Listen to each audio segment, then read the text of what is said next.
Silakan dimulai. Oke, siap. Oke, teman-teman, hari ini kita akan belajar mengenai subbabnya TWK ya, salah satu bagian dari ujian tes CPNS. Saya akan mengajarkan mengenai integritas. Ya, sebelumnya saya akan memperkenalkan dulu integritas ya. Jadi integritas itu mencerminkan tindakan yang konsisten, ya, yang konsisten sesuai dengan nilai-nilai norma ya, dan etika organisasi serta dedikasi dalam berinteraksi dengan manajemen, rekan kerja, bawahan langsung dan pihak-pihak terkait lainnya. Ya, jadi lebih ke watak yang sesuai dengan nilai-nilai norma etika ya, tindakan. Nah, tapi kalau menurut KBBI ya, integrasi itu adalah mutu, sifat atau keadaan yang menunjukkan kesatuan yang utuh sehingga memiliki potensi dan kemampuan yang memancarkan kewibawaan kejujuran. Nah, kalau secara nasionalnya, pengertian secara nasionalnya, integritas itu wujud keutuhan, prinsip moral dan etika berbangsa dalam kehidupan bernegara. Sampai sini teman-teman oke?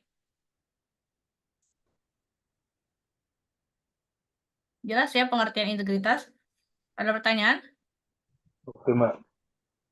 Jelas, oke. Bisa segitu. Oke, di sini ada 9 nilai integritas ya, yang boleh saya rangkum nih, 9 nilai integritas yang berasal dari kode etik di tempat kerja, di nilai masyarakat, ataupun moral pribadi. Ya, yang pertama adalah sederhana, yaitu ketika terdapat unsur perilaku bersahaja tidak berlebih-lebihan. Namanya juga sederhana ya, tidak berlebih-lebihan.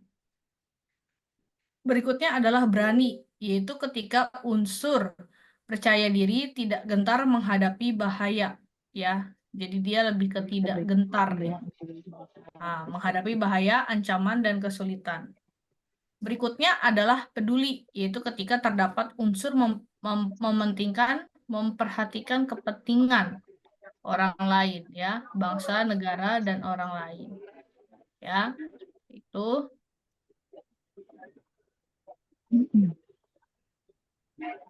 Nilai yang berikutnya adalah adil, yaitu ketika terdapat unsur sikap berperilaku sesuai kewenangan ya. Nah, ini adil nih. Adil, tidak sewenang-wenang atau menjalankan kewenangan. Jadi dia adil ya. Lalu ada mandiri, itu terdapat unsur upaya berusaha sendiri tanpa mengharapkan bantuan dari orang lain. Berikutnya adalah ada nilai kerja keras, yaitu ketika terdapat unsur pencapaian dari usaha dengan kegigihan, tidak asal-asalan nih, ya, tidak asal-asalan dalam melakukan sesuatu. Itu kerja keras, ya. Jelas ya teman-teman? Ada pertanyaan?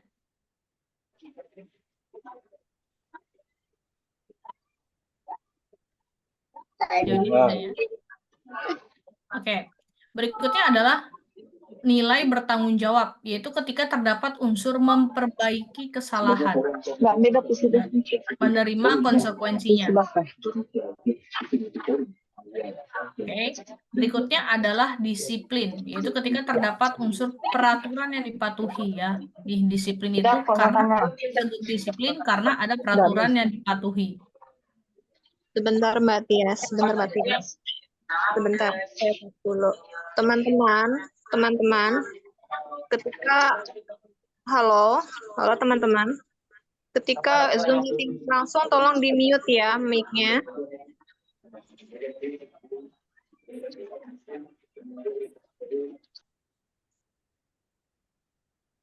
Untuk Kak Dina, tolong di mute ya. Nanti ada sesi tanya jawabnya sendiri, baru open mic. Makasih. Ya, jujur itu adalah terdapat unsur keterbukaan. Ya, ada unsur keterbukaan. Oke. Oke, selanjutnya ya. Kalau pertanyaan? Gak ada ya, sejauh ini integritas itu kan nilai-nilai ya. Sebentar. Oh, nanti bukannya ada rekamannya ya, tapi boleh lah. Oke, saya mundur ya sebentar. Sudah? Sudah di screenshot? Nah ya. Oke, berikutnya ya. Yang 789. Oke, sudah di screenshot?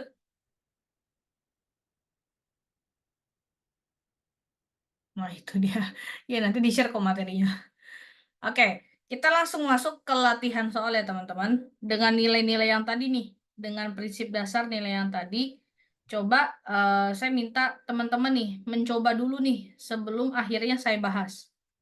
Kira-kira ya, kalau ada kata sumbangan pemikiran dari para tokoh di dalam proses perumusan dan penetapan Undang-Undang NRI 1945 pada sidang BPU PKI dan PPKI merupakan semangat para tokoh untuk.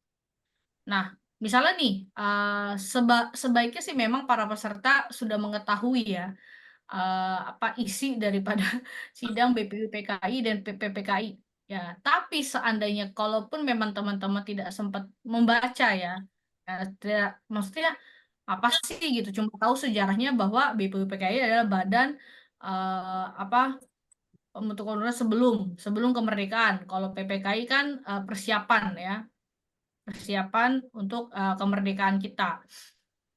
Ini P saya juga kelebihan lagi, Mas. Sorry ya, P-nya kelebihan. Nah, lalu teman-teman diminta nih ya, apa ya kira-kira jawaban yang tepat ya?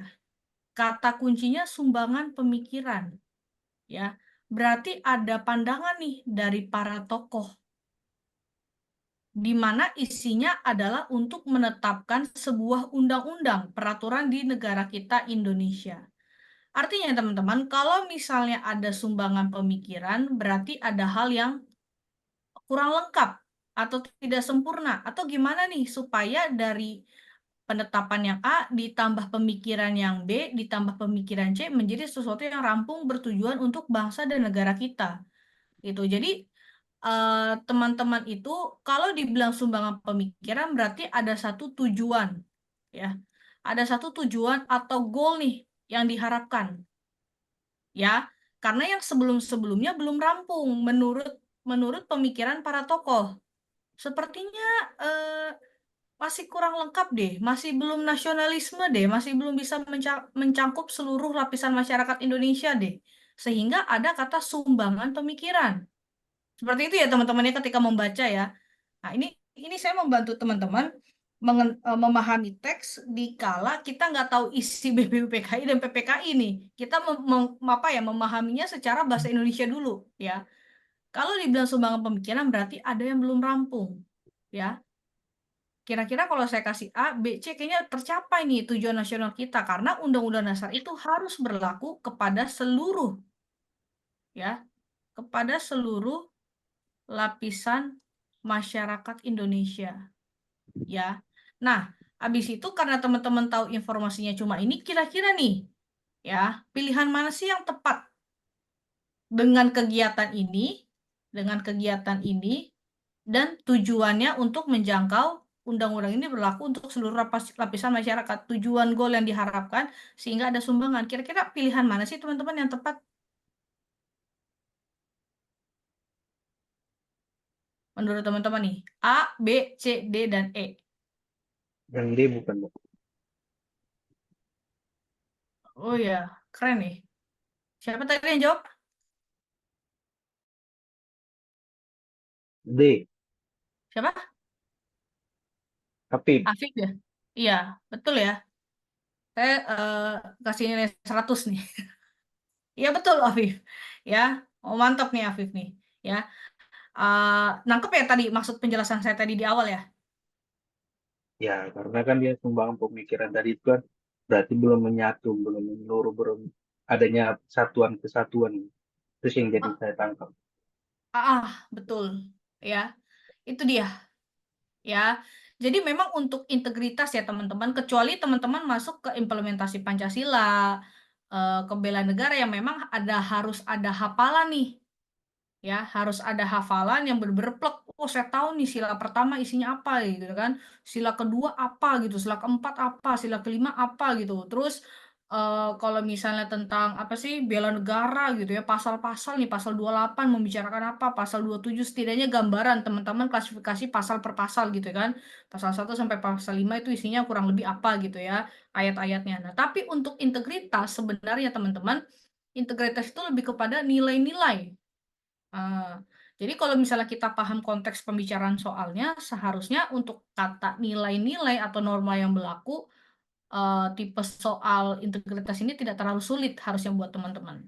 Ya, asal kita memahami konteks pembicaranya nih. Oke? Nah, betul ya jawabannya, Dek. Wah, keren nih, Kak Afif. Oke, Kak Hairul Azwar Ali juga paham nih ya. Mantap ya. Kita bisa maju? Siap, bisa. Cuma Ya, Nggak di oke. nggak dijelasin dulu itu Kak, kenapa D gitu. Iya, di sini jelas banget ya. Karena tujuannya ada sumbangan pemilik itu menjamin perwujudan persatuan segenap aspek kehidupan nasional, baik aspek alamiah maupun sosial untuk kepentingan rakyat. Kotaknya kurang simetris. Jelas banget ya kalimatnya. Untuk kepentingan rakyat. Nah, kalau ini apa? Misalnya nih, teman-teman bilang kenapa nggak gitu memajukan kemudian ini di tengah peradaban dunia. Wah, ini konteksnya sangat visioner sekali ya, karena ini lagi BPUPKI dan PPKI nih, ya kan? Sedang dalam BPUPKI dan PPKI gitu, menetapkan Undang-Undang NRI 1945 gitu. Bagus sih, hanya terlalu jauh. Nah, jadi ini lebih ke saat ini nih yang mendesak nih, karena kan syarat mendirikan sebuah negara harus ada sebuah undang-undang yang mengatur negara tersebut gitu. Jadi konteksnya untuk perwujudan persatuan kesatuan nih segenap aspek kehidupan nasional gitu. Ya,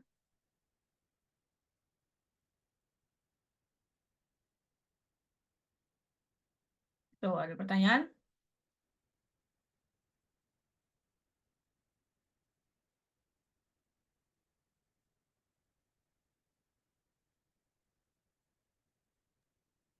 Podium. Tadi ada yang jawab C, Mbak. Kan dia Ada hampir yang jawab. hampir sama Oke. juga sama yang Bahu membahu untuk merumuskan bahu membahu ya bahu membahu untuk merumuskan sebuah dasar negara yang kuat walaupun berbeda prinsip tetapi tetap satu tujuan yaitu kepentingan bersama. Bahu membahu tuh kesannya sesuatu tindakan ya, bahu membahu ya, tolong menolong, sedangkan ini yang disumbangkan adalah ide ya. Jadi bukan sekedar saya bantu deh ide kamu gitu, bukan bukan gitu gitu. Bukan bahu membahu itu apa ya?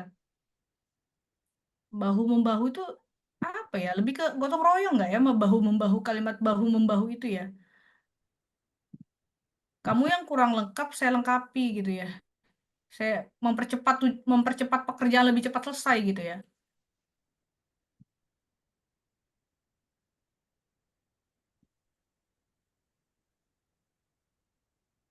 Kata bersamanya juga kurang. Ya betul ya. Kata bersamanya bersama siapa gitu. Waduh, bersama, kepentingan bersama ya.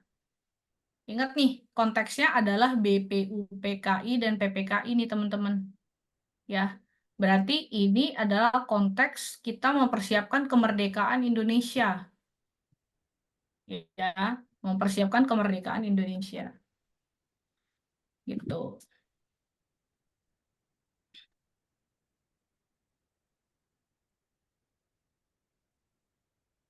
Oke, ada pertanyaan lagi?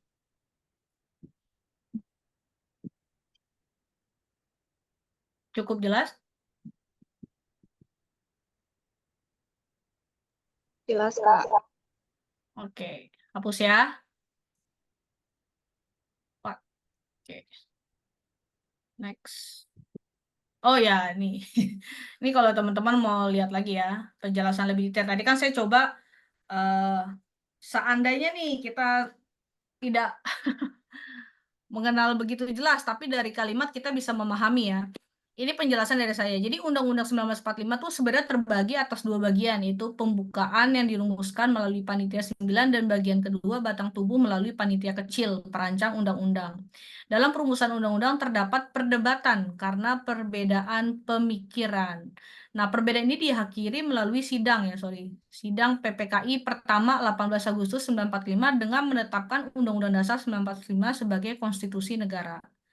Hal ini merupakan bukti perwujudan menjaga persatuan walaupun terdapat perbedaan pemikiran untuk melahirkan Undang-Undang 1945 yang tujuan konstitusinya itu menjamin kehidupan, aspek sosial, ekonomi, agama, dan lain-lain untuk kepentingan rakyat. Ini dulu nih tujuannya. Gitu. Tujuan konstitusinya adalah menjamin kehidupan, aspek sosial, ekonomi, agama, dan lain-lain untuk kepentingan rakyat. Ya, jelas ya teman-teman ya. Bisa dilanjut? Lanjut. Gas. Nomor Lanjutkan. Oke, next. Nah, ini masih BPUPKI lagi nih. Ya, kita coba memahami kalimatnya baik-baik ya.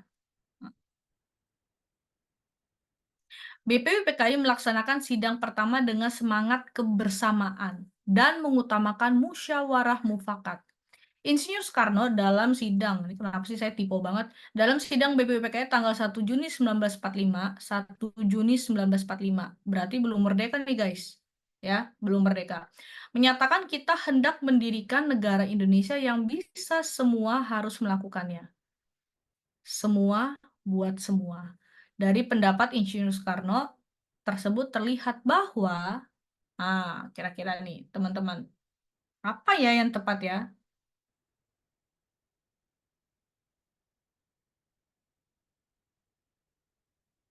Musyawarah mufakat, ya kan? Kita hendak, nah, kita hendak mendirikan kita ya. Jadi Insinyur Soekarno di sini tidak menganggap saya hendak, tapi kita hendak, ya. Berarti dia mau mengajak yang lain nih. Kan ini bukan hanya tugas saya gitu, tapi tugas kita. Bukan, Mbak. Widih, ini siapa lagi nih yang jawab nih? Wah, Kak Daniel. Terus tadi yang bersuara siapa?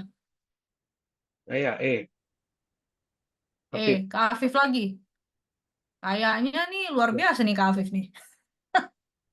ya, karena di situ kan secara musyawarah mufakat artinya para pendiri juga kan berperan sangat besar dalam mendirikan ataupun memberikan ide ataupun bekerja sama untuk meningkatkan Indonesia merdeka. Wah, udahlah nih. Lolos ini kayaknya CPNS. Kak Afif aja dia ngajar kalau gitu. Ya kan Mbak, Iya dari bener ya. penjelasan tadi kan bisa dicerna gitu. Iya betul betul betul ya. Betul seperti itu ya. Kan ada penjelasannya Mbak, jadi cepat dicerna. Kalau kita baca langsung mungkin beda cerita. Oh, ya. Jadi makanya ini ketika saya suka banget ya ketika mengajak orang itu, aduh saya suka terkecoh nih, saya suka terkecoh misalnya. Saya kadang suka pilih ini apa yang tepat ya? Coba kita baca teksnya pelan-pelan. Kita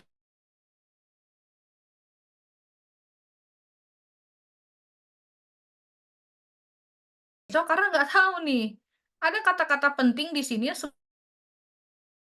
yang diharapkan. Musyawarah mufakat, semangat kebersamaan, dan dia bilang kita. Nah, berarti Insinyur Soekarno itu dia tidak membicarakan sendiri, dia mengajak nih para tokoh-tokoh yang di dalam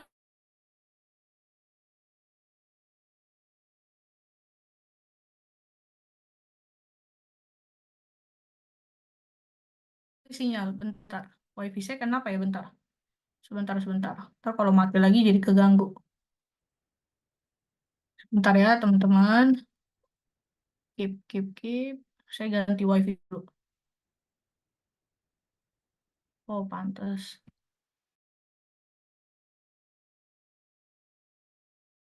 Bentar ya. Oke, udah ganti wifi. Berapa? 20.000. Wifi saya yang bermasalah bentar. Saya Belum udah aku ganti. bayar. Sorry. Jadi testing. Oke. Ya, sambilan belajar lah kita nih. Oke, udah muncul belum di layar teman-teman? Sudah. Oke. Nih, TWK yang. Mm-mm. TWK-nya. Iya, TWK. Bentar ya, Mbak. Oke, ya. Nah, terus dia bilang di sini katakan bahwa semua harus melakukannya. Jelas banget ya. Jadi di sini eh, kata yang tepat ya. Coba kita koreksi yang A. Kenapa ya bukan A? Tiap-tiap wakil golongan merupakan kelompok kepentingan yang harus diakomodasikan kepentingannya. Tiap-tiap wakil golongan diakomodasikan kepentingannya. Lagi kurang cocok ya untuk sebelum kemerdekaan nih. Kok diakomodasikan kepentingannya ya? Kurang tepat ya kalimatnya. Saya Sepakat kurang dengan Mbak. gitu, kurang tepat diakomodasikannya. Lagi bukan itu nih tujuannya Soekarno nih. Tiap-tiap golongan harus mendapat porsi usulan yang sama besar. Porsi usulan yang sama besar. Ini bukan lagi voting, ya. Insinyur Soekarno sedang mengajak, ayo nih, ya, ayo nih kita semua. Soekarno itu kan terkenal dengan pendapatnya yang menggelegar, ya kan? Ayo nih kita semua nih, berperan penting nih, ya, dalam mendirikan negara Indonesia. Ini bukan sedang voting usulan mana nih, ya, sama besar ya. Jadi sama besarnya kurang tepat ya. Para pendiri bangsa mempunyai tugas mewakili golongan masing-masing di BPKI. Ya iya, ya memang, memang ya mempunyai tugas masing-masing. Nah, tapi kan di sini konteksnya kita sedang musyawarah mufakat nih, semangat kebersamaan. Semua harus melakukannya, semua buat semua. Ya, jadi bukan lagi membicarakan tugas ya, mereka lagi bertugas memang. Ya, yang D, tokoh-tokoh yang bersidang di BPUPKI semuanya memiliki kemampuan dalam berorasi. Memiliki kemampuan, iya, memiliki kemampuan. Iya, betul. Kalau tidak memiliki kemampuan, dia tidak akan menjadi tokoh dalam sidang BPUPKI tersebut, gitu ya. Jadi lebih tepat adalah kalimat ini. Para pendiri negara berperan sangat besar. Betul. Karena mereka menjadi tokoh nih di dalam sidang BPUPKI. Mereka wakil kita dalam mendirikan negara Indonesia merdeka. Jadi ini perannya mereka adalah untuk mendirikan negara Indonesia. Teman-teman ingat lagi ya, saya ingatkan sekali lagi, ini sebelum kemerdekaan. Ya, gitu. Jadi tolong teman-teman ketika ada muncul kata BPUPKI, teman-teman ganti suasana hati itu, wah, hati saya ini lagi ingin memperjuangkan kemerdekaan nih gitu ya. Gimana nih negara Indonesia saya itu terbentuk? Nah, gitulah suasananya. Kira-kira seperti itu. Jelas ya teman-teman? Jelas. Oke. Izin Kak. Mm-mm. Ya kan tadi temanya malam ini integritas kayak. Mm-mm. Nah, bisa nggak dijelaskan juga hubungannya dengan integritas itu biar paham? Hubungannya dengan integritas itu adalah nilai-nilai semangat yang ada di dalam konteks soal ini sih. Nilai-nilainya. Tadi kan saya sudah sampaikan ada 9 nilai nih, ya. Dan pengertian integritas itu sendiri di dalam KBBI.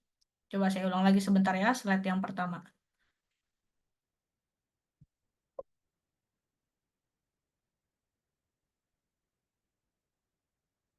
Mana ya tadi? Ini ya. Integritas mencerminkan tindakan yang konsisten sesuai dengan nilai-nilai, norma, etika, organisasi, serta dedikasi dalam berinteraksi dengan manajemen, rekan kerja, bawahan langsung, dan pihak-pihak terkait lainnya. Jadi menurut KBBI, mutu, sifat, dan keadaan yang menunjukkan kesatuan yang utuh. Jadi nanti kalau misalnya teman-teman masuk kepada tipe soal integritas, sudah masuk ke dalam implementasinya. Implementasi di dalam kehidupan sehari-hari seperti manajemen, rekan kerja, bawahan langsung, atau pihak terkait lainnya. Atau kalau misalnya di soal tadi, berarti dia masuk ke poin secara nasionalnya nih. Wujud keutuhan prinsip moral dan etika bangsa dalam kehidupan bernegara. Itu berarti yang kita lihat lagi konteks nilai integritas yang ada pada para pendiri tokoh kita saat BPUPKI nih. Beda lagi nanti kayaknya ada tipe soal lagi lain laginya gitu. Saya lagi bahas yang mungkin tentang BPUPKI di soal-soal yang pertama. Yang kedua, ada mungkin saya pernah munculin juga nanti di nomor berapa tentang RA Kartini. Gitu. Ya. Ini kan masih tokoh-tokoh nasional. Berarti saya lagi mempresentasikan nilai-nilai integritas para tokoh pahlawan kita gitu loh. Nah, ini kan ada juga nih warga nih.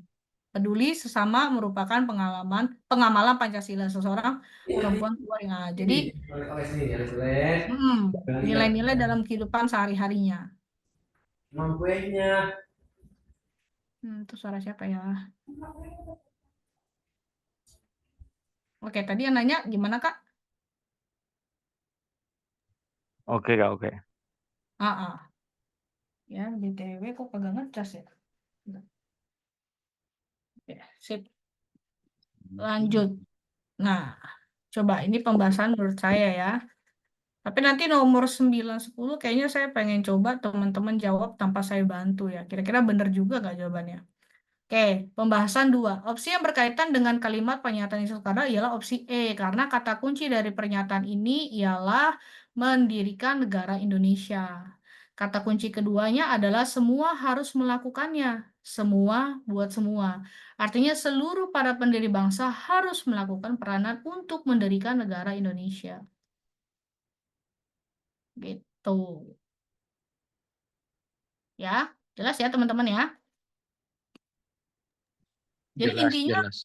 kalau saya bilang teman-teman dari kalimat pengertian KBBI tadi yang slide pertama ya, itu teman-teman pahami secara baik-baik, itu tips dari saya ya.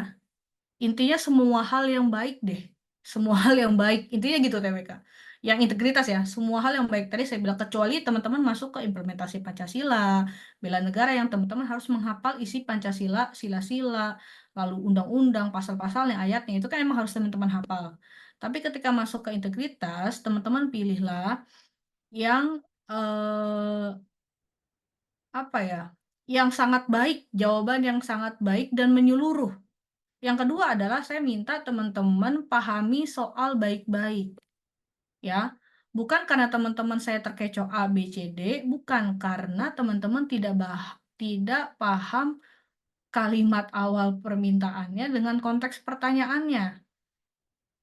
Ya, konteks pertanyaannya apa? Lalu kata-kata yang muncul di situ. Sebenarnya itu udah kode, teman-teman ya. Kayak gitu kalau baca soal. Itu udah kode tuh, udah mengarah kepada jawaban yang ingin dituju sebenarnya. Gitu. Ya, contoh seperti ini nih. Di bawah ini merupakan contoh sikap integritas yang ditunjukkan era Kartini sebagai tokoh pergerakan nasional Indonesia yang berjuang. Kira-kira apa tuh, teman-teman?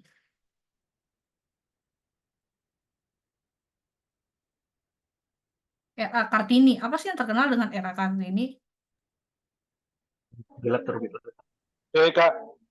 Hah? D. Nah, iya kan? Nih, satu kita tadi yang jawab itu bener banget ya. Satu kita tahu bahwa R.A. Kartini ini adalah tokoh yang memperjuangkan apa? Emansipasi Kesetaraan. wanita, Kak. Betul, Kesetaraan. betul. Nah, nilainya dia tuh nilai kegigihan itu tuh dia memperjuangkan emansipasi wanita. Nah, konteks dia saat itu bukan berkomitmen memajukan bidang sosial dan ekonomi. Terlalu jauh sih, walaupun pada akhirnya dia mau para wanita akan mencapai ini sama-sama nih. Tapi saat itu perjuangan dia adalah emansipasi wanita. Itu. Ya, mencetuskan kata mutiara. Alah, mencetuskan nggak tuh? Orang mah semua juga bisa ngomong gitu kan. Nah, tapi poinnya bukan itu ya. Itu kan hanya kalimat kiasan dia gitu ya. Dia berharap situasi yang gelap ini bagi dia ketika wanita tidak dihargai, bukan tidak dihargai ya, tidak setara lah, dianggap tidak setara gitu, tidak setara gitu kan. Nah, situasi yang gelap itu uh, membuat dia tuh wah bangkit nih, wanita juga bisa kok berperan penting gitu loh. Itu dulu yang diperjuangkan ya. Nah, gemar membaca setiap saat. Nah, ini kan baik nih, si pembuat soal baik nih. Sebenarnya ini kan, ya ampun, ngapain sih pilih ini gitu loh. Ya enggak sih? Baik loh dia, ya kan si pembuat soal gitu ya. Dia sudah menjurus nih, ya. Jadi teman-teman soal-soal kayak gini bisa nggak kurang dari 1 menit? Bisa ya harusnya ya. Kalau pendidikan siapa? Emangnya pendidikan era Kartini? Siapa tuh? Coba teman-teman saya tanya. Ki Hajar Dewantara, Kak. Nice. Ya, itu mana tahu soalnya saya nggak tahu ya, mana tahu soalnya tentang Ki Hajar Dewantara ya mungkin teman-teman bisa pilih E gitu ya. Tapi ketika soalnya memunculkan kata era Kartini, ya perjuangan saat itu adalah memajukan kaum wanita. Wah ini mah cepet banget ya, kurang 1 menit juga udah bisa nih. Biar kita ada space waktu lebih lama di TIU gitu ya. Itu. Jelas ya teman-teman ya? Jelas, Kak. Ya jelas ya. Kak. Ada pertanyaan? Belum. Oh, belum. Ya semoga nggak ada sih lo. Harapan saya semua jelas ya. Lanjut ya. Sorry. Saya bahas dulu ya. Jadi nilai integritas si ibu kita ya, ibu kita era Kartini ialah perempuan itu harus punya sifat pantang menyerah. Ya. Nah, itu nilainya tuh. Kan tadi saya munculin di PPT keberapa tuh, poin keberapa tuh. Sosok pahlawan pantang menyerah memperjuangkan hak dan memajukan kaum perempuan yang disebut gerakan emansipasi perempuan ya. Emansipasi perempuan dan karya tulisan habis gelap terbitlah terang. Jadi ada nilai kerja keras. Ya, itulah poinnya. Tuh, lanjut. Oke, nomor 4. Muhammad Yamin merupakan salah satu tokoh yang berperan penting dalam peristiwa Sumpah Pemuda 1928. Wah, coba mantapkan suasana hati teman-teman bahwa saya ada di tahun 1928, Sumpah Pemuda, yang dimana hal ini juga merupakan salah satu ya salah satu syarat menjadi sebuah negara yaitu memiliki satu bahasa. Ya, satu bahasa yang jelas yaitu Indonesia. Kita tahu ya teman-teman bahwa Indonesia ini beragam budaya, beragam bahasa. Ya, sangat beragam. Ya, sangat beragam. Dengan adanya Sumpah Pemuda ini, ya, orang mengenal, oh, ada satu daerah ya, ini belum merdeka ya, yang memiliki satu bahasa yang sama, yaitu bahasa Indonesia. Ntar, ini chat siapa nih? Oke, teman-teman ada yang jawab E. Tunggu dulu ya, saya belum selesai bahas. Muhammad Yamin. Nah, setelah peristiwa itu, semangat Persatuan Kesatuan Pemuda Indonesia kembali menggelora. Yalah, menggelora nggak tuh? Menggelegar, ya kan? Untuk melakukan perlawanan terhadap pemerintah kolonial Belanda. Ingat ya, 1928. Perilaku berintegritas yang dicontohkan Muhammad Yamin sebagai tokoh pergerakan nasional menunjukkan bahwa perilaku berintegritas yang dicontohkan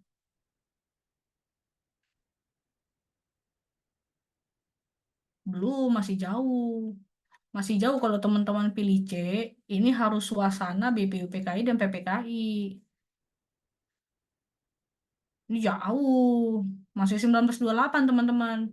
Ini baru dia tergerak, kita punya satu bahasa dulu yuk gitu. Terlebih orang-orang mudanya gitu ya.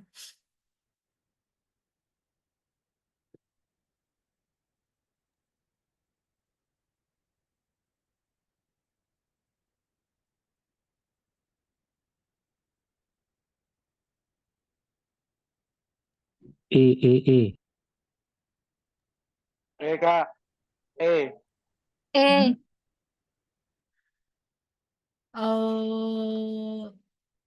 Saya mau coba tekankan kalimat terakhirnya ya. Perilaku berintegritas yang dicontohkan.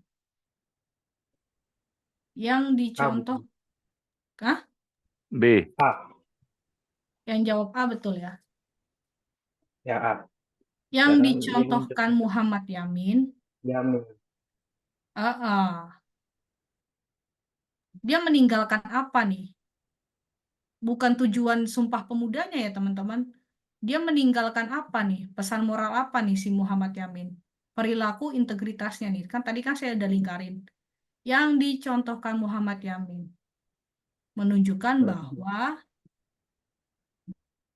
Berarti dia kan sudah menjalankan integritas.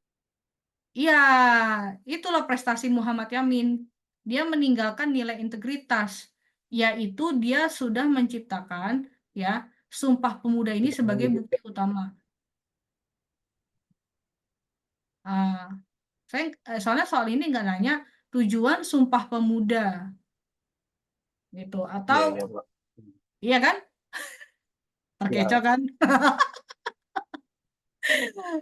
Itulah teman-teman pentingnya adanya teks ini ya dengan pertanyaan nih.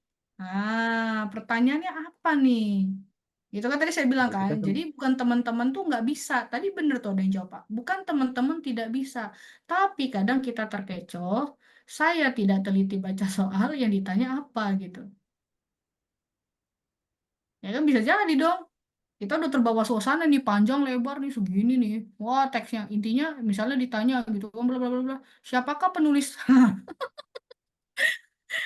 Penulisnya gitu. Wah, agak nggak nyambung sih tapi ya udahlah gitu kan. Tapi harus dijawab gitu kan.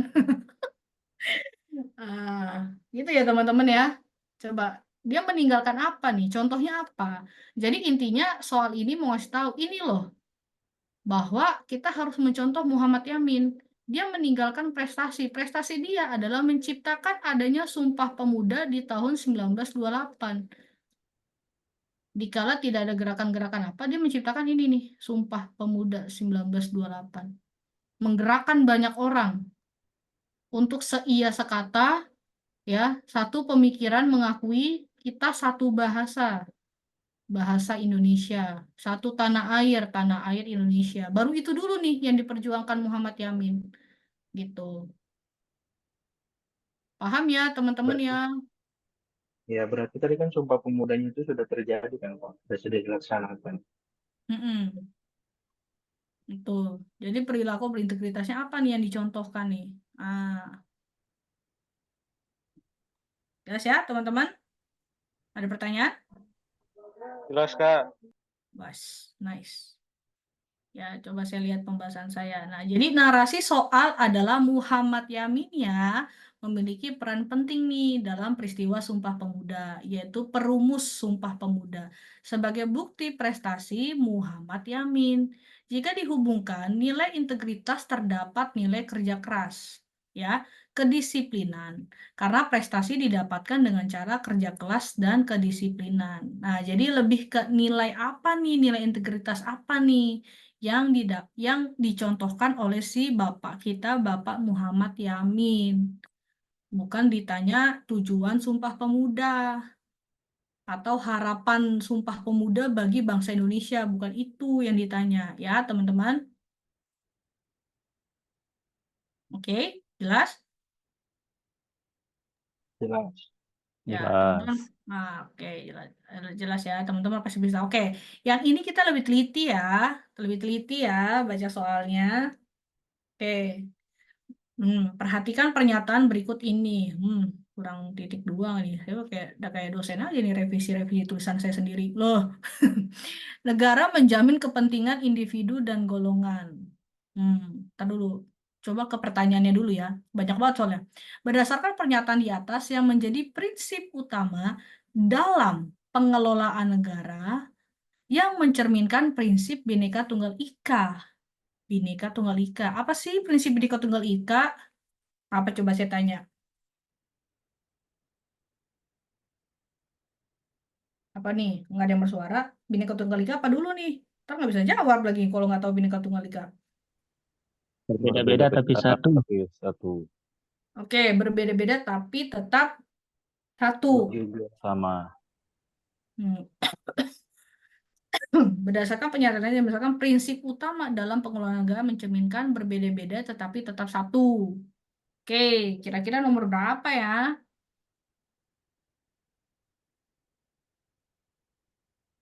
Coba saya lihat. Komentar netizen Indonesia plus 62 nih. Wah, canggih, canggih, Rek. Banyak yang pilih D, Rek. Betul ya? Betul, nyambung nih teman-teman ya. Udah mulai terbakar suasananya ya. Nah, berbeda-beda tetapi tetap satu. Ya, kita coba lihat. Kenapa yang lain kurang tepat ya? Kalau teman-teman pilih D satu, bentar, satu, kok gak nyata sih? Oh ya, 1, 2, dan 4. Kenapa 3 dan 5 tidak tepat? Ya, coba kita baca. Ekonomi pasar sebagai bagian yang harus diterima apa adanya. Hah? Diterima apa adanya. Gimana nih? Berbeda-beda tetapi tetap satunya ya. Kepentingan Pasrah. Iya, ya pasar sih memang gimana lagi. Tapi poin-poin ininya dapat nggak nih? Berbeda-beda tetapi tetap satu, ya. Memang kita juga terima apa adanya, ya udah nasib gitu. Ya tapi poin ininya dapat nggak nih? Ini kan tujuan kita nih. Apakah sesuai prinsip Bhinneka Tunggal Ika gitu? Kepentingan individu perlu dikembangkan sebagai pusat peradaban. Kepentingan individu, nih guys, individu guys. Ya, tidak bersama gitu. Berarti kan ini cuma kepentingan golongan tertentu jatuhnya, ya nggak? Nah, ini kan tidak sesuai dengan Bhinneka Tunggal Ika gitu ya. Paham ya teman-teman ya? Ya, kalau Paham. saya sih, saya kalau ada rincian begini, saya kasih tips aja ya. Ini pengalaman saya pribadi. Kalau kepanjangan ya, kepanjangan teksnya, biasanya saya itu baca soalnya dulu. Baca soal, baca pertanyaan.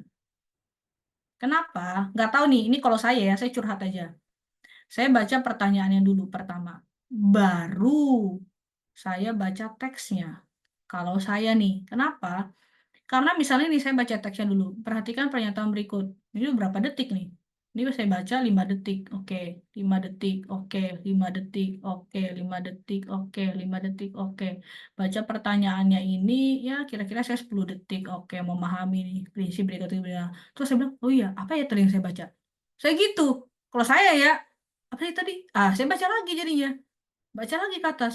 Oh ya, tadi apa apaan ya? Gitu. Nggak tahu itu saya, nggak tahu kalau teman-teman ya.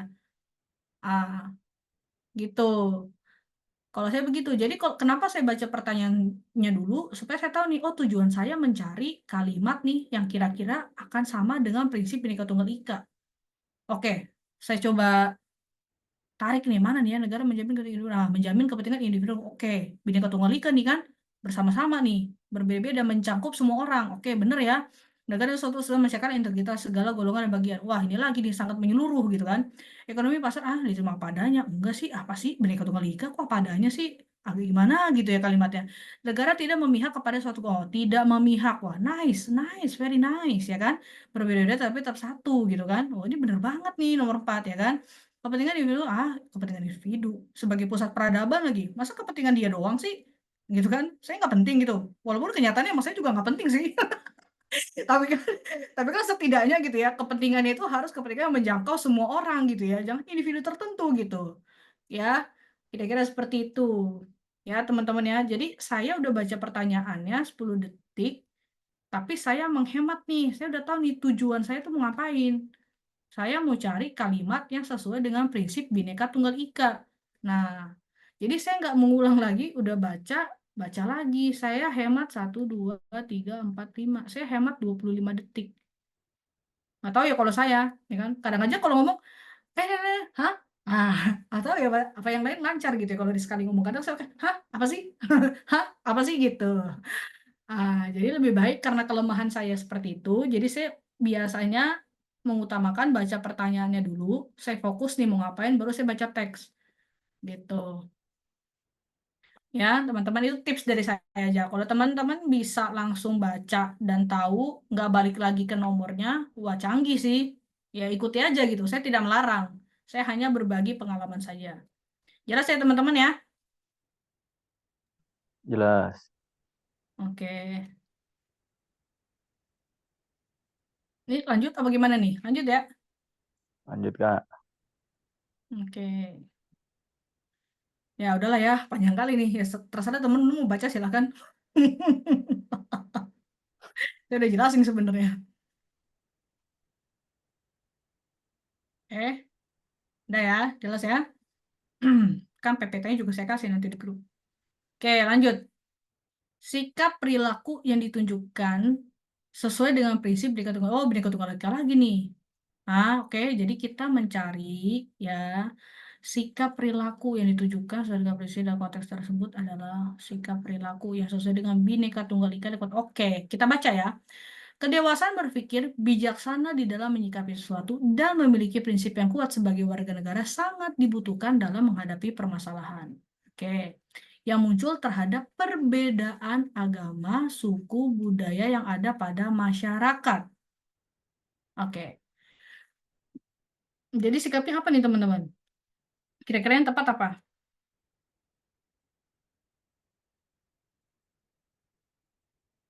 Coba saya menunggu teman-teman yang jawab nih. Yang B. Hmm? Yang apa?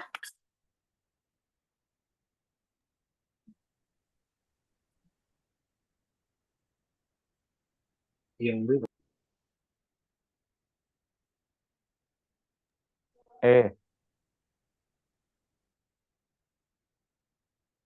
Tadi ada yang jawab apa? Coba ntar saya lihat. B. Wah, banyak jawab yang A, ada yang E, ada yang A.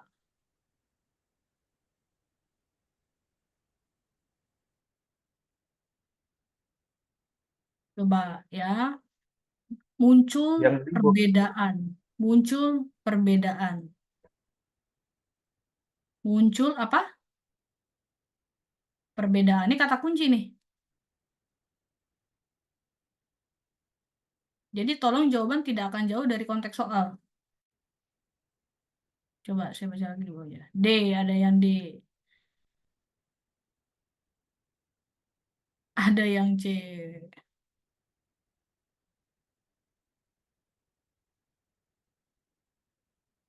Perbedaan itu katanya menjadi sebuah permasalahan.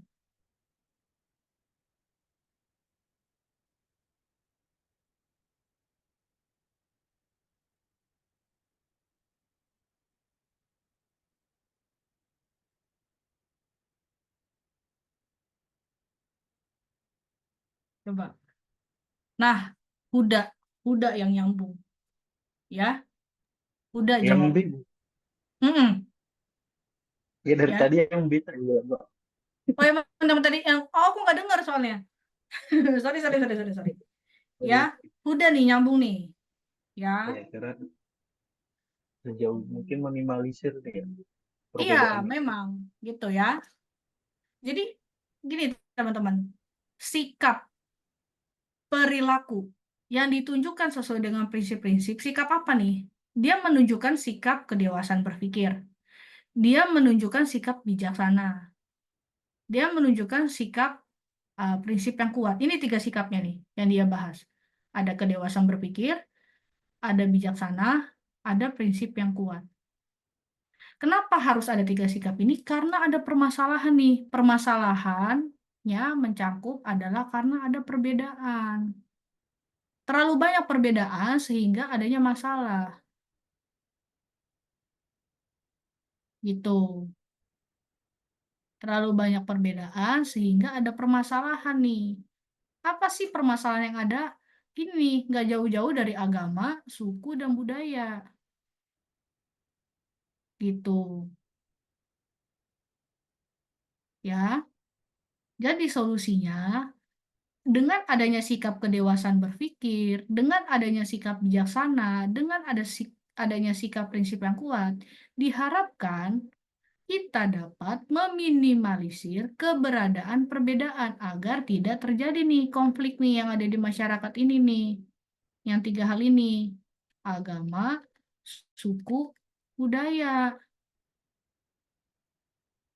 Kalau tadi teman-teman jawab C, seolah-olah si Bhinneka Tunggal Ika ini nih, kehadiran Bhinneka Tunggal Ika ini. Atau misalnya kayak teman-teman seolah-olah C ini kayak apa sih kehadiran Pancasila kali ya di dalam hati teman-teman ya, saya kurang ngerti ya. Mengurangi perbedaan yang dibikin karena mempersulit mencapai persatuan.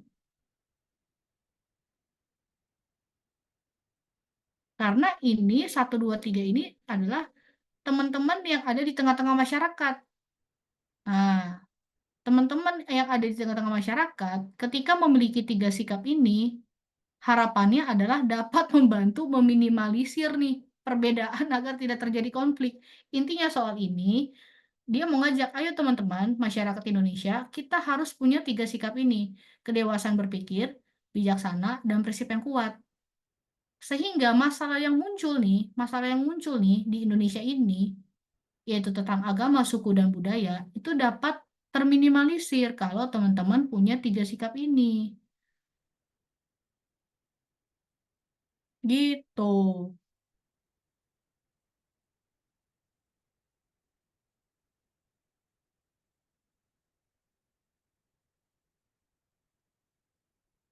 Kalau misalnya C, D, dan E ini, gimana ya? Melakukan penyeragaman seolah-olah ya kalimat ini ya, seolah-olah kalimat ini ada nih satu undang-undang baru atau buku pedoman nih. Seolah-olah kalau misalnya teman-teman pilih C, D, dan E, seolah-olah ya, yang saya baca ya, ada buku nih, misalnya ada namanya buku Pancasila. Ada buku pedoman ya, pedoman. Dengan kehadiran itu diharapkan dapat mengurangi perbedaan, dapat mengupayakan agar keberagaman atau undang-undang yang baru, yaitu menyuruh kita melakukan penyeragaman budaya. Gitu nggak sih kalau teman-teman pilih CDE? Iya nggak sih? Betul. Ya, sedangkan konteks ini adalah teman-teman nih, sebagai pelaku sosial yang ada di masyarakat, yang memiliki kedewasaan berpikir, bijaksana, dan prinsip yang kuat, diharapkan dapat meminimalisir keberadaan perbedaan agar tidak terjadi konflik yang ada di dalam konteks tersebut nih, soal tersebut. Paham nggak ya teman-teman? Paham nggak? Paham. Paham ya? Paham. Banyak terkecoh dengan kalimat bahasa Indonesia sendiri ya. Waduh, bagaimana nih teman-teman? Aduh, gimana nih? Yuk coba kita belajar membaca pertanyaan. Ya, saya giring teman-teman bisa membaca pertanyaan dan memahami soalnya nih. Ya, gitu. Karena ini sikap perilaku. Sikapnya yaitu 1, 2, dan 3 ini. Ya,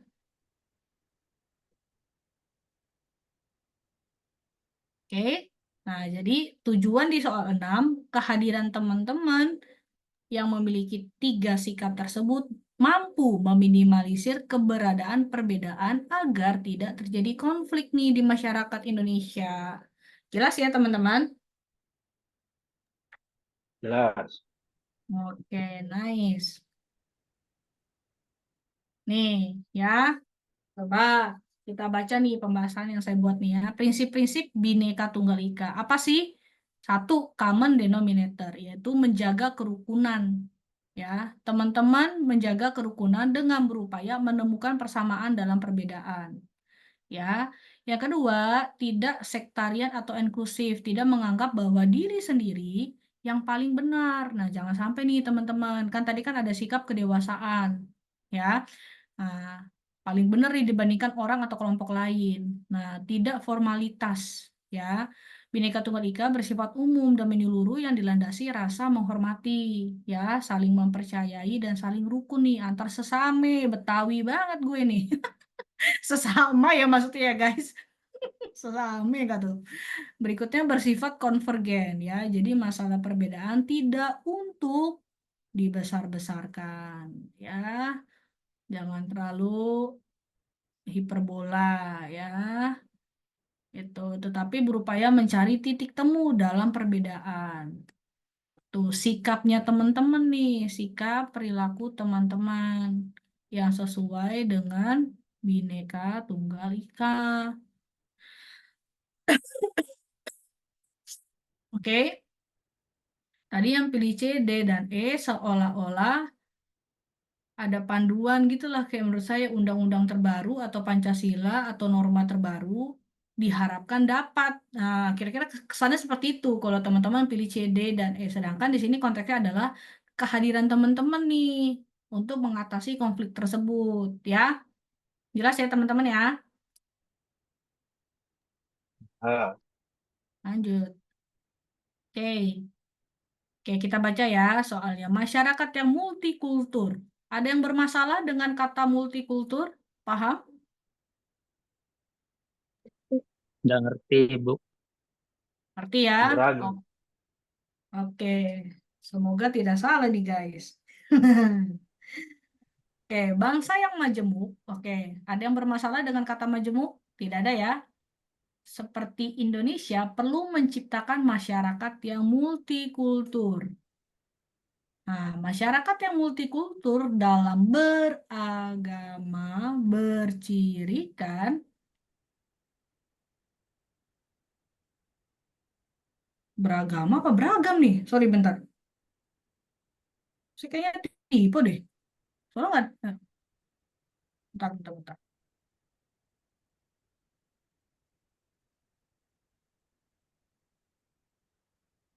Oh iya bener deh. Oh iya bener ya bener. Pilihan saya juga tentang konteksnya tentang agama. Oke. Bercirikan apa nih teman-teman nih? Kira-kira B ya. B.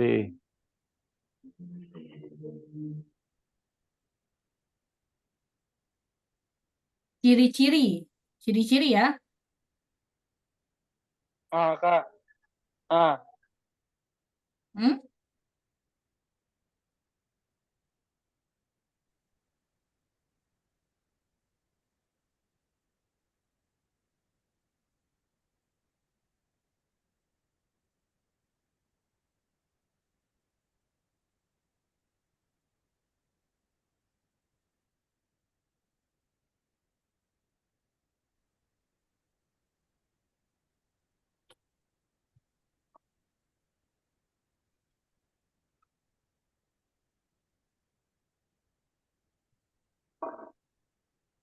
Apa jawabannya?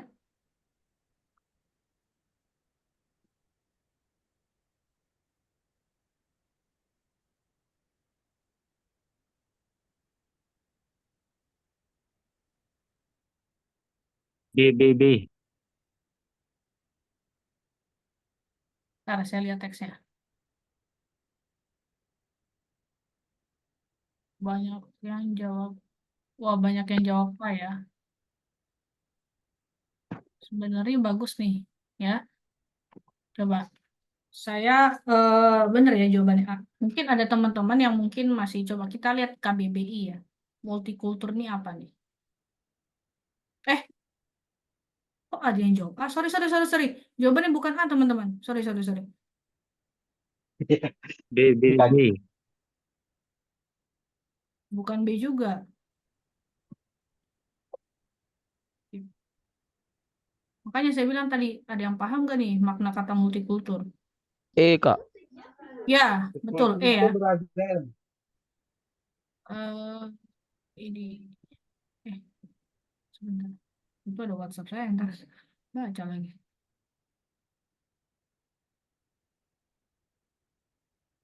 Multi, multikultur menurut KBBI.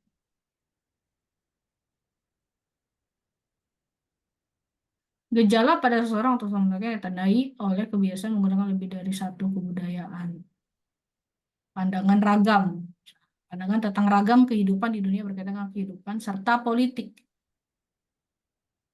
Ya, ini aja deh. Pertumpahan. Nah, ini ya. Multikultur, berbagai jenis kultur tanaman ya. Pola tanaman suatu urutan masing-masing. Mana sih? Saya mau yang konteksnya bangsa dan negara nih.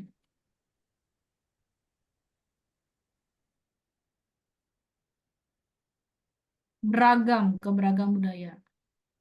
Ya, jadi beragam nih. Tadi saya mau tanya nih sebelum saya bahas. Yang jawab tadi siapa?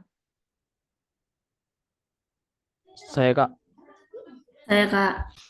Ya, saya mau tanya alasan kamu kenapa jawab itu benar. Tapi saya mau tanya alasannya kenapa. Memiliki organisasi keagamaan. Organisasi keagamaan. Oke, yang tadi kayak ada suara perempuan deh. Tadi siapa yang suara perempuan?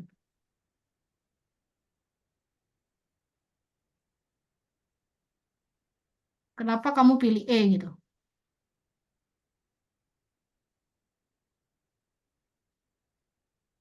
Kok nggak ada, hilang? Tebak-tebak mungkin Kak. Hah, tebak-tebak nggak tuh? Oke, ya. eh itu bener ya. Ini konteksnya nih luas nih, seperti Indonesia, negara nih ya, multikultur. Multikultur itu kan tadi kata kuncinya adalah beragam, ya. Nah, bangsa yang majemuk. Saya mau tanya nih teman-teman, ya. Kita kan banyak nih agama ya di Indonesia ya, ada 6 gitu ya.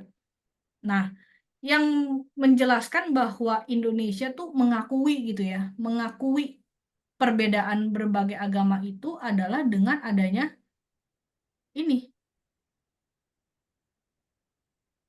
gitu. Diakui nih bahwa dengan adanya 6 agama itu diakui bangsa Indonesia sebagai bangsa yang majemuk, bahwa tidak hanya satu gitu. Ada beragam, majemuk. Tuh. Jelas ya teman-teman ya.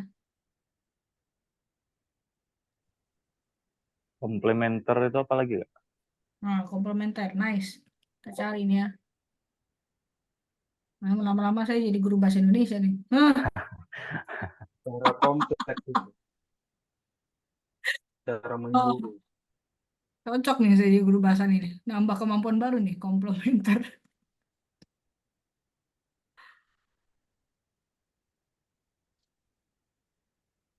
Cara menyeluruh itu kayaknya. Ya, bersifat melengkapi, ya saling mengisi, komplement, complete. Ya, salah. You complete me. Ada, nice. Ya, complete, melengkapi, sebagai melengkapi ya, saling melengkapi.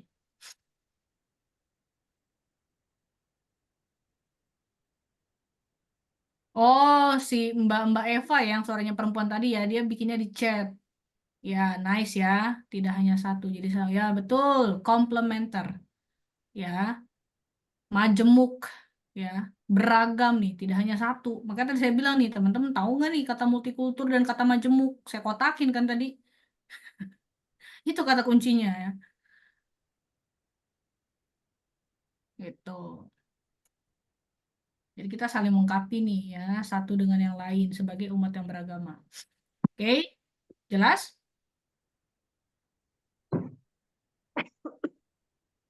Ketika kita Mbak, ada menurut struktur sedikit organisasi yang jelas, nah inilah yang diharapkan. Jarang terjadi konflik, tidak adanya dominasi politik, terjadinya segmentasi, terjadinya lebih lagi nih dari segmentasi kalau ngomongin bagi ajaran atau segmentasi. Enggak ya. Nah, integrasi dari tumbuh di atas dasar perintah para pemimpin bangsa. Ya oke sih antar umat beragama, ya kan? Ya bolehlah. Nah, jadi itu dampaknya nih setelah kita jelas nih yang ini. Kita jelas nih ya. Jangan kita ya gitulah ya. Saya nggak usah terlalu Mbak, berarti yang B itu kan Mbak termasuk dari bagian dari masyarakat yang multikultur juga tuh. kalau ngomongin segmentasi. Segmentasi. Terjadinya segmentasi ke dalam ngomongin acara. Takutnya ya, ini ajaran yang sama nih, ajaran agama yang kayak gimana gitu ya. Maksudnya ajaran agama yang sama. Kalau ini kan jelas nih yang diakui negara nih, lembaga yang bersifat komplementer gitu ya. Yang diakui nih, lembaga gitu ya. Jadi bukan hanya, oh saya punya pandangan agama yang sama nih sama kamu, saya ikut kelompok segmentasi kamu nih, gitu. Tapi kalau ini kan lembaga, kata lembaganya ini nih yang sah nih, yang diakui negara, ya, seperti itu. Organisasi keagamaan yang diakui nih, jelas?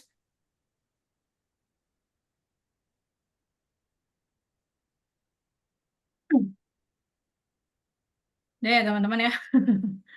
Paham?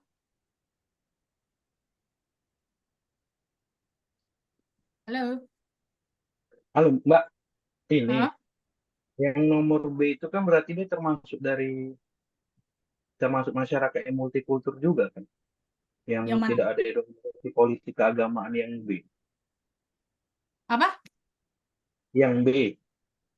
Tidak adanya dominasi politik keagamaan oleh suatu kelompok yang agamanya berbeda. Yaitu dampak yang diharapkannya. Oh, Dampak yang diharapkan setelah semuanya jelas gitu loh. Ini kan dibilang ciri nih. Wah iya ya, Indonesia mengakui ya. Kenapa kita disebut majemuk? Karena kita punya 6 agama yang diakui nih. Ya kan? Majemuk. Tidak hanya satu negara, satu agama. Paham ya maksudnya ya? Bangsa iya. Indonesia yang majemuk seperti Indonesia perlu menciptakan masyarakat yang multikultur. Ya, masyarakat yang multikultur dalam beragama bercirikan. Kenapa disebut multikultur? Karena kita jelas nih, 6 agama ini terstruktur dengan baik di Indonesia. Gitu loh, itu ciri-cirinya. Kenapa disebut majemuk? Karena tidak hanya satu. Gitu, kan majemuk. Hmm, Apa ciri-cirinya? Ya dia memiliki organisasi yang jelas. Kayak Islam jelas nih, diakui negara. Ada lembaganya. Kristen jelas nih, ada lembaganya, ya kan? Katolik jelas nih, Buddha jelas nih, Hindu jelas nih, sama satu Konghucu jelas nih, strukturnya nih. Gitu. Itu ya, kalimat awalnya tuh majemuknya di Indonesia. Gitu. Paham nggak teman-teman? Kalau ini adalah harapannya nih. Dengan adanya struktur tersebut, ya, dengan organisasi yang jelas, pimpinan yang jelas, anggota yang jelas, diharapkan tidak terjadi konflik, ah, tidak terjadi dominasi politik, gitu, ya, tidak terjadi hal-hal yang seperti itu. Tapi di sini poin penekanan soalnya, kenapa disebut bangsa yang majemuk? Karena kita memiliki ciri-cirinya adalah 6 agama di Indonesia itu terstruktur dengan baik dalam satu lembaga yang bersifat komplementer. Seperti itu poinnya. Jelas, teman-teman? Jelas, Kak.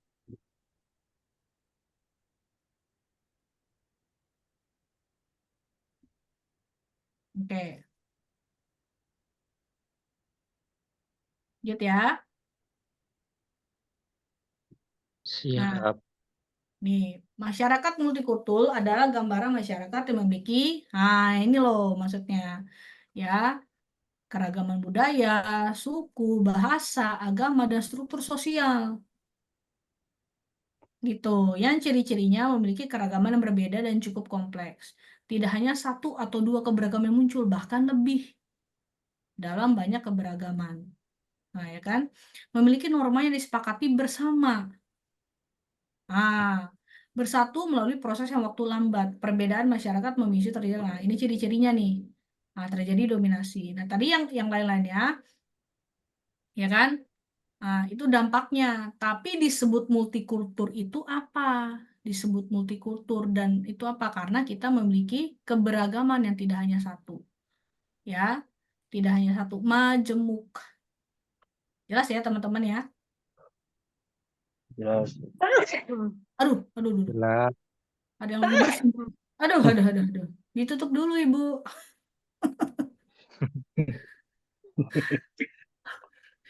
Ya, nomor 8. Takutnya kita tertular nih ya. Virus virtual ya. Dalam sidang PPKI, coba kita baca soalnya dulu ya. Apa yang dilakukan anggota PPKI nih? Menunjukkan perilaku integritas. Jadi anggota PPKI ini ya, anggota PPKI ini ya, apa yang harus dilakukan anggota PPKI yang menunjukkan perilaku integritas untuk kepentingan bangsa dan negara? Oke, udah jelas? Kita baca teksnya. Dalam sidang PPKI yang membahas tentang Piagam Jakarta, para anggota PPKI dari wilayah timur keberatan dengan rumusan sila pertama setelah melalui perdebatan dan pendekatan. Diambil kesepakatan untuk menghilangkan 7, tipe lagi nih saya, 7 kata dalam Piagam Jakarta menjadi ketuhanan yang Maha Esa. Kira-kira apa nih? Teman-teman akan jawab apa nih? Coba saya baca. D. Waduh. Betul nggak tuh?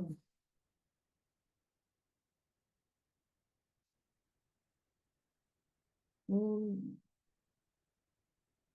Pada jawab D. C. Hmm?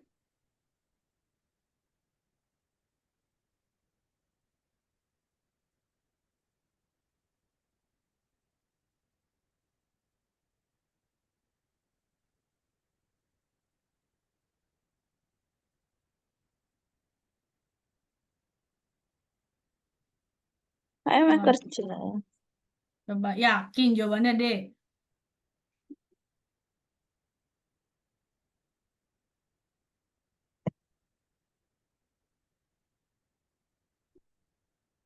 Yang B, Bu.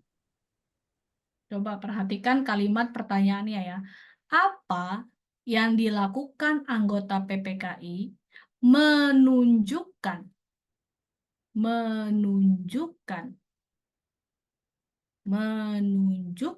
perilaku integritas untuk kepentingan bangsa dan negara. Apa nih yang dia tunjukkan? A.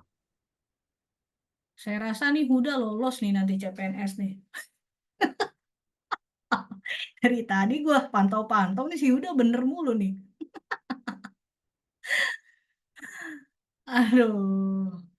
Huda ini kayak udah belajar 1000 soal ya sebelum ikut bimbel ini ya deh kayaknya nih. Ya, udah yang paling apa ya? Nyambung sih menurut saya ya. Dari tadi dia nggak terkecoh kalimat-kalimat yang lain ya. Yang dilakukan anggota PPKI menunjukkan perilaku integritas untuk kepentingan bangsa dan negara. Ya. Jadi teman-teman, di sini kan ada konteks ya. Ada perbedaan pendapat nih. Wilayah timur. Berarti konteks kita adalah membahas negara nih. Negara, wilayah Indonesia kita yang bagian timur. Ya, wilayah Indonesia kita yang bagian timur. Bukan hanya orang timur, tapi negara Indonesia bagian timur. Jadi konteksnya luas nih. Ya, keberatan dengan rumusan sila pertama. Ya, nah, jadi anggota PPKI ini berembuk lagi, oke berembuk, set keluarlah Piagam Jakarta, ya, yang isinya sila pertamanya diganti menjadi ketuhanan yang Maha Esa, ya kan? Gitu. Nah, yang dilakukan anggota PPKI ini, ya, adalah menunjukkan perilaku integritas untuk kepentingan apa? Bangsa dan negara, yaitu ini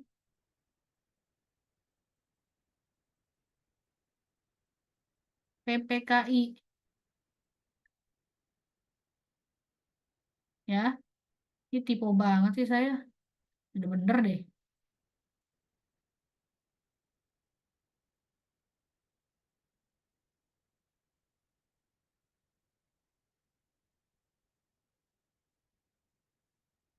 Jelas? Ada yang kurang jelas? Saya setelah dijelaskan paham, tapi setelah pindah soal bingung lagi. Pas lagi nggak dijelasin gimana nih ya? Itu tuh masalah seluruh negara Indonesia tuh kayaknya. Kudu dijelasin nih baru paham. Yang penting apa? Ngomong dulu. Ini kayak Aduh. soal TKP, Kak. Iya, makanya saya bilang khusus yang integritas ya, dia lebih ke nilai-nilai nih. Lebih ke nilai-nilai. Tapi memang nilai-nilainya ini ya nilai apa sih yang berhubungan dengan bangsa dan negara. Bagaimana aplikasinya di dalam kehidupan berbangsa dan negara. Sebenarnya ini mirip dengan TKP, betul. Ya. Jadi ini bukan sesuatu yang dihafal, teman-teman. Ini bukan sesuatu yang dihafal. Sekali lagi, ini bukan sesuatu yang dihafal. Tapi kunci dari saya adalah teman-teman paham konteks pertanyaan. Nah, apa yang ditanya dengan soalnya gitu loh. Hehehe. Dengan soalnya gitu. Benar, ini mirip sama TKP. Tadi kan saya bilang tuh berkali-kali di awal. Kecuali teman-teman lagi di TWK yang bagian implementasi Pancasila, ya kan? Nah, ini teman-teman emang harus ngapalin. Apa yang dihafalin? Butir-butir Pancasila. Gitu. TWK apa aja sih isinya? Ya kan? Nah, saya ulang deh, TWK itu isinya kurang lebih integritas. Ya. Terus ada nasionalisme. Nasionalisme. Ini jangan sampai saya tulis tangan aja tipu ya. Nah, terus ada lagi bela negara. Nah, ada lagi pilar negara.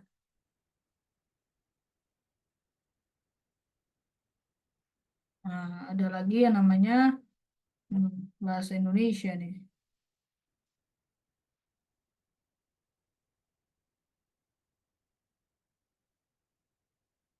Ya. Nah, paling teman-teman di TWK ini yang harus dihafal itu butir-butir Pancasila, ya kan?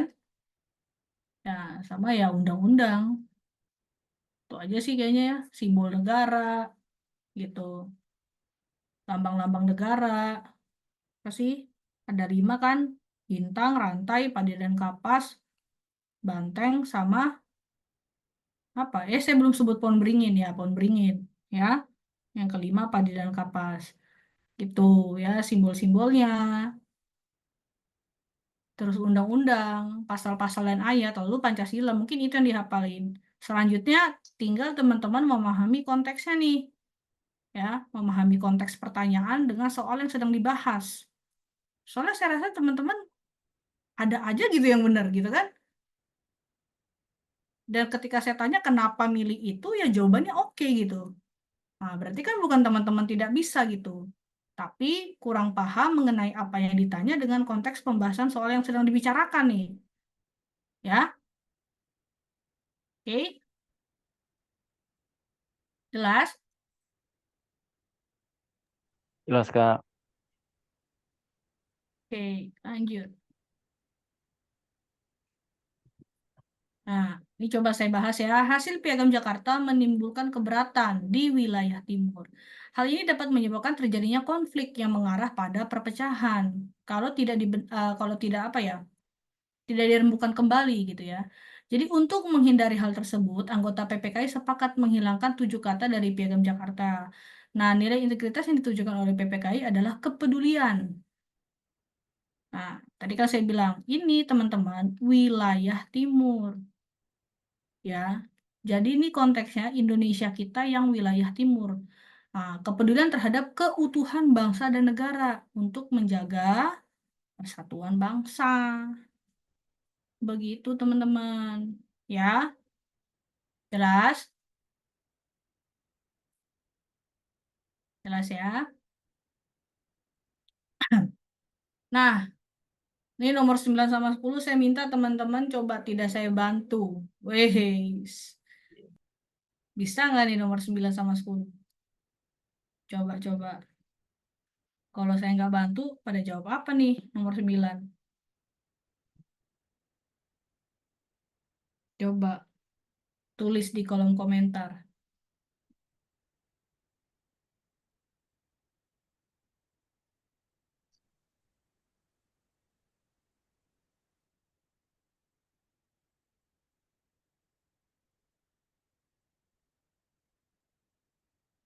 Giliran nggak saya bantu, pada bener nih jawaban. Udah saya diem aja deh.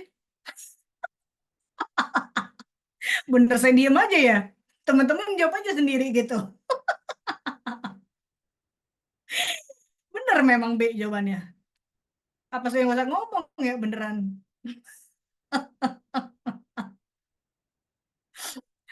Aduh, agak rada nggak guna ya saya ngejelasin hari ini ya. Bener ya teman-teman, jawabannya B gitu loh. Kayaknya emang harus saya nggak bantu dia. Ada yang mau ini jelasin kenapa pilih B? Ada Karena yang ada mau coba? sikap peduli dia, Mbak. Hah? Terdapat sikap kepedulian. Ya, betul ya. Coba kita baca. Perilaku warga kampung tersebut perlu disarankan karena aduh, yang di saya coret kok gede banget ya. Maksudnya bukan mencoret soal ya teman-teman ya. Nah, beliau merupakan pengamat Pancasila. Nice. Seorang perempuan tua hidup sebatang kara di suatu kampung. Sanak dan keluarga orang tua tersebut sudah tidak diketahui keberadaannya. Kasihan ya. Warga di kampung tersebut mengumpulkan iuran untuk membantu orang tua tersebut. Mereka warga kampung tersebut merupakan karena ya betul. Silakan berapa sih nilai kemanusiaan? Saya mau tanya. Ya, 2. nice. Dua. Silakan. Oke. 2. Ya, nice. Udah bener, saya nggak usah bantu. Udah diem aja deh saya dah. Udah paling bener. Saya coba di nomor 10. Saya nggak bantu lagi. Bener nggak ya? Ini nggak usah terlalu ribet ya. Emang udah jelas ya jawabannya B ya. Oke, coba 10 saya nggak bantu lagi. Bener nggak nih jawabannya? Coba.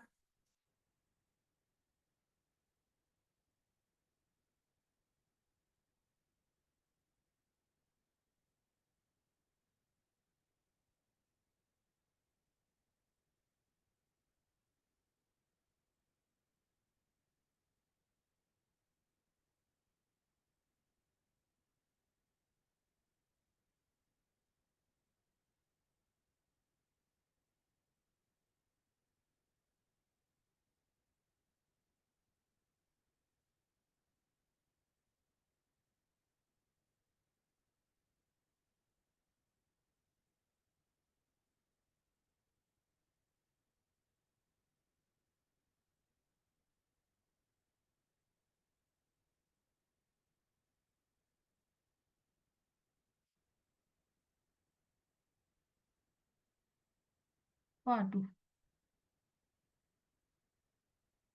No, bener lagi jawabannya. Gimana nih Pak Satimin? Tutup aja deh kelas TWK. Sudah ya.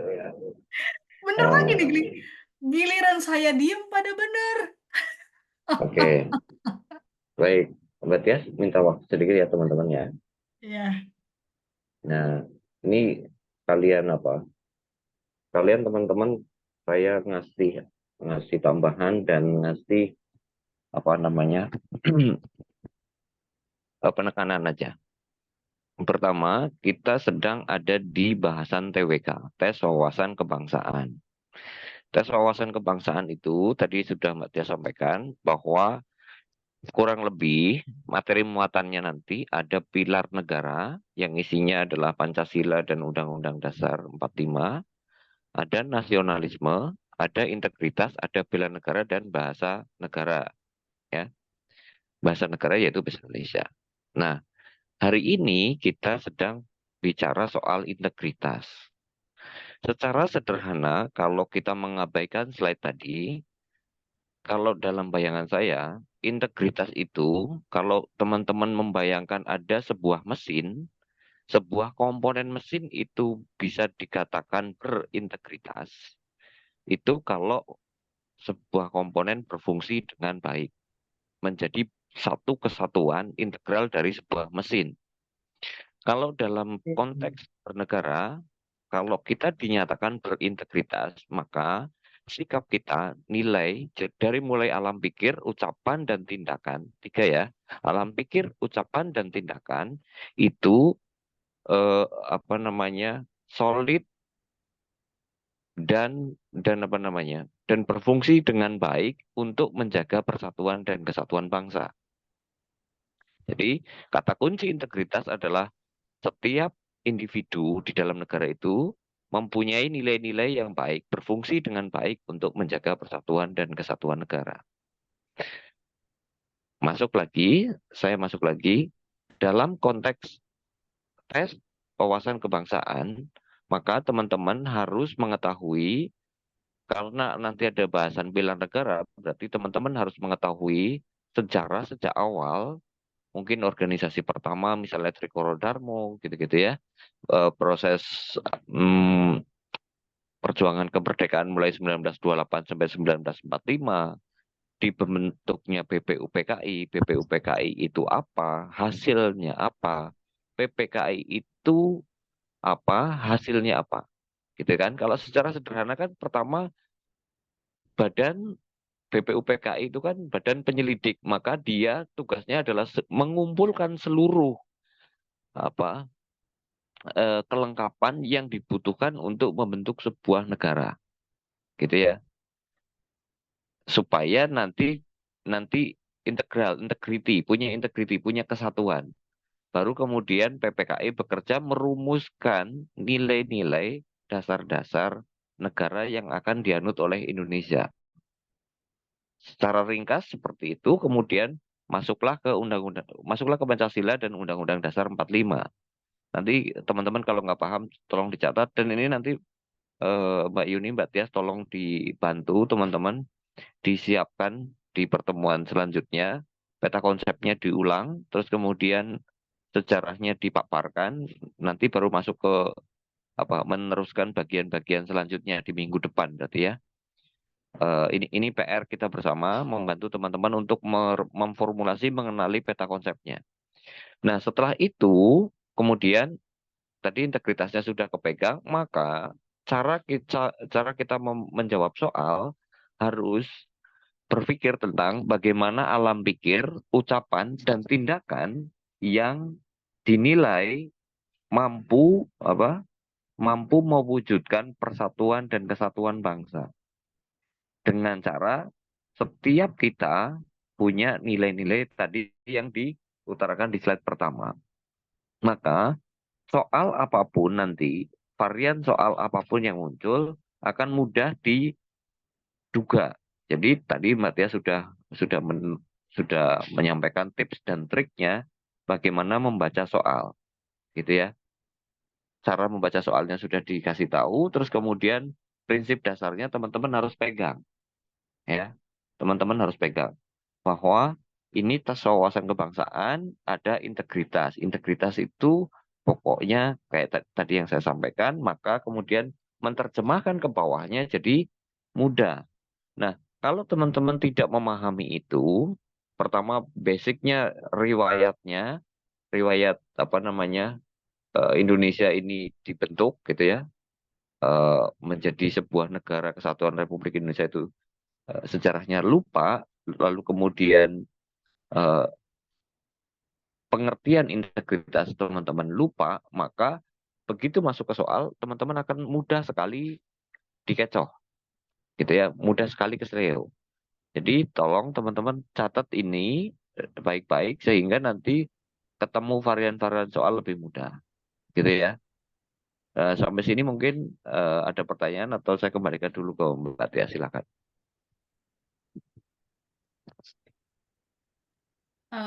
Dari saya cukup sih Pak, karena memang integritas ini tadi ada yang bilang peserta mirip dengan TKP, hanya konteks TKP yang di TWK-nya ini yang integritas lebih kepada berbangsa dan bernegaranya. Ya. Heeh. Ya, dari yang saya sampaikan teman-teman bisa memahami nggak yang saya maksud? Paham, Pak. Ya, paham ya. Jadi teman-teman harus membaca teks dalam sebuah konteks. Ini kan teks nih. Soal ini kan teks. Oke. Soal yang terpampang di layar teman-teman itu teks. Nah, konteksnya teman-teman harus pahami dalam konteks wawasan kebangsaan. Namanya wawasan berarti teman-teman harus punya wawasannya, harus punya pengetahuannya. Tentang apa? Tentang kebangsaan. Gitu. Berarti teman-teman harus punya semacam resume, dibuat timeline begitu, mulai dari awal pergerakan 1928 sampai kemudian 1945 gitu ya, atau pra 1928, kemudian 1928 sampai 1945, 1945 sampai dengan masa pergolakan itu, Orde Lama, Orde Baru, kemudian memahami semua amandemennya, gitu ya. Nah, nanti ketika berganti ke soal nasionalisme, ke soal pilar negara, soal bela negara, soal bahasa negara, tetap kerangka utama itu akan terpakai, akan bisa digunakan, gitu ya. Tapi kalau frame-nya lepas, nanti teman-teman akan bingung, gitu. Mudah-mudahan bisa dipahami sampai di situ.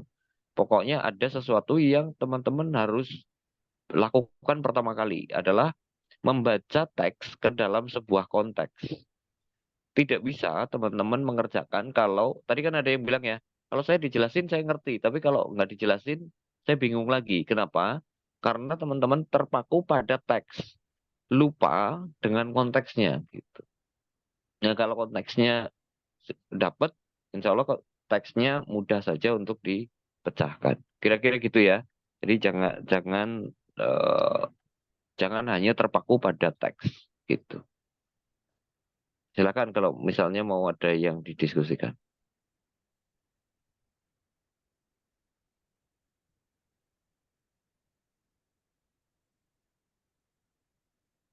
Kalau tidak ada, saya kembalikan ke Mbak Tias. Mungkin kalau mau ditutup, silakan. Ya, teman-teman, dari saya semangat aja. Pahami soalnya baik-baik ya. TKP juga begitu sebenarnya. Ya, jadi yang integritas ini sama TKP seperti serupa tapi tak sama gitu ya. Jadi yang balik lagi ke pemahaman teman-teman dalam memahami sebuah teks gitu. Dengan konsep saya lagi TWK nih ya. Oh, saya lagi masuk ke dalam situasi ya integritas gitu ya.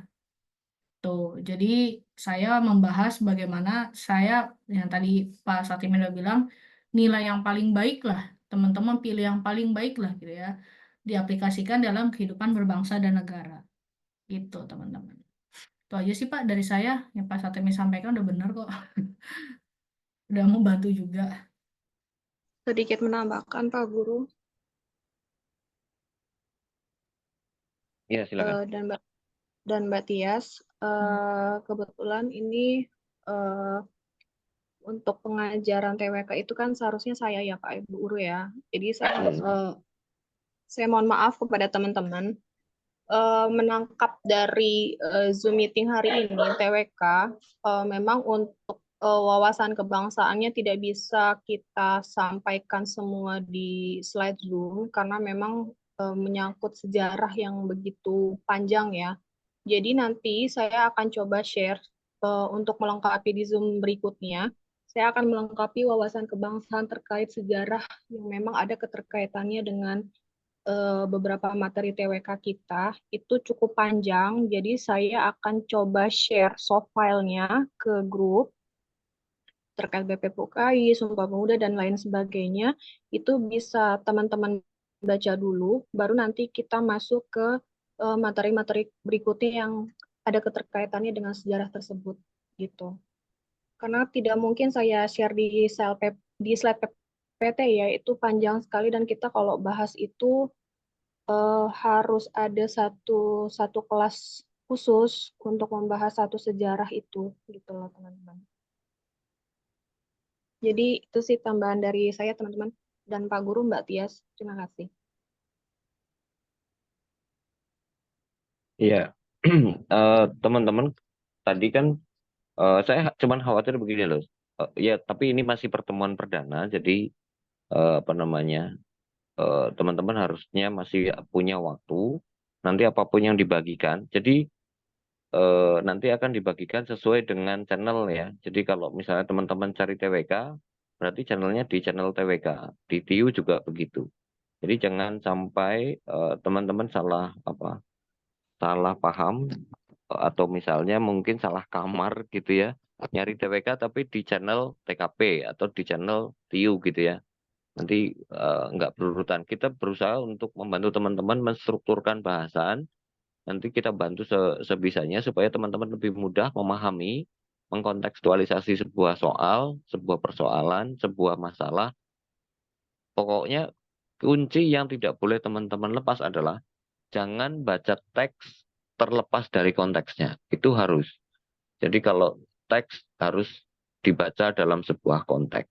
Itu kata dasar yang tidak boleh teman-teman lupa gitu ya, sehingga nanti teman-teman nggak kebingungan. Nah, persoalan-persoalan seperti peristilahan seperti ini, misalnya kayak tadi saya sempat menyimak komplementer, teman-teman bingung misalnya gitu ya. Ada yang bingung, tapi sebagian besar paham. Atau misalnya apalagi tadi majemuk, Majemuk. multikultur, apalah gitu ya. Ini harus sangat terbiasa. Ada lagi yang konvergen. Konvergen, apa itu konvergen? Divergen, apa itu divergen kan gitu. Nah, tapi yang keluar di sini salah satunya adalah konvergen gitu. Maka teman-teman kan butuh pengayaan kosakata. Konvergen berarti berlawanan kata dengan divergen. Divergen itu penyimpangannya makin jauh, konvergen itu penyimpangannya makin menyempit, makin menyatu, gitu ya. Nah, yang seperti itu teman-teman harus sangat terbiasa. Oke, saya pikir itu tambahan dari saya. Saya cukupkan. Mudah-mudahan di pertemuan ke depan teman-teman bisa mengikuti bimbel ini dengan lebih baik, lebih nyaman, karena eh, nanti teman-teman akan terus bergelut dengan persoalan-persoalan seperti ini gitu ya. Nah, setiap bahasan nanti kita akan berpindah. Jadi ini jangan berpikir tentang bagaimana tambahan soal, tapi bagaimana cara memahami sebuah rangkaian utama dalam TWK yang tadi disampaikan. Jadi TWK itu nanti berisi integritas, nasionalisme, bela negara, bahasa negara, dan pilar negara. Soal itu nanti akan saling berkait, berkelindan, jadi saling terhubung satu sama lain, ya, akan saling terhubung satu sama lain. Nah, kita tidak akan menambahkan soal di integritas, tapi setiap bahasan akan diberikan soal. Dan pasti nanti teman-teman harusnya selesai dari mengikuti bimbel ini, teman-teman akan menemukan hubungan kait-mengkaitnya dan bagaimana cara memecahkan persoalannya. Jadi kalau di pertemuan pertama mungkin teman-teman masih agak gamang, masih agak ngawang-ngawang dengan apa yang akan dihadapi pada soal-soal integritas, seharusnya nanti teman-teman akan sangat familiar kalau sudah memetakan pilar negara isinya apa, nasionalisme isinya apa, integritas isinya apa, bela negara isinya apa, bahasa negara isinya apa. Karena mereka itu lima besar itu tadi merupakan satu kesatuan yang utuh dan pasti harus saling terkait, gitu ya. Terkait dalam sebuah konteks, yaitu konteks wawasan kebangsaan, dari mulai bangsa ini atau negara ini dipersiapkan untuk menjadi sebuah negara yang merdeka sampai dengan hari ini, kira-kira seperti itu. Nah, yang penting kalau teman-teman bisa mengcapture itu semua, bisa kembali merefresh apa-apa yang sudah teman-teman pelajari ketika sekolah, saya pikir untuk menghadapi tes SKD khususnya TWK ini tidak akan ada kesulitan. Gitu ya. Jadi jangan panik dengan Pak minta tambahan soal. Jangan itu dulu, tapi berusahalah untuk memahami semua bahasan ke dalam satu cara berpikir yang utuh. Itu lebih penting daripada latihan soalnya. Gitu ya. Saya pikir itu saya cukupkan, saya kembalikan ke Mbak Tias. Dari saya juga sudah cukup jelas ya, teman-teman ya. Oke. Apa diakhiri ya Pak Satimin ya? Iya, silakan. Oke. Ada teman-teman itu lagi. Itu gimana tuh Pak? Ada yang nanya Mbak Dina. Izin Pak, kira-kira ada tambahan soal. Iya, tadi udah dijawab ya soal Oh, iya. kalau soal tambahan sudah ya. Oh ya, oke, siap. Oke, teman-teman, sampai ketemu minggu depan untuk TWK-nya. Iya, jangan lupa besok Siap, malam siap. dengan TKP-nya. Ya, besok ada TKP ya teman-teman. Ya, Ya, latihan soal dulu, banyak-banyak latihan soal dulu, misalnya teman-teman. Jadi di TKP nggak blank banget gitu. Ya, Oke, Kak. Kak udah Oke, latihan di TWK. silakan. oke, Silakan see you. diakhiri. See you. Makasih, semangat. Iya, Kanupita. Terima kasih. Dadah.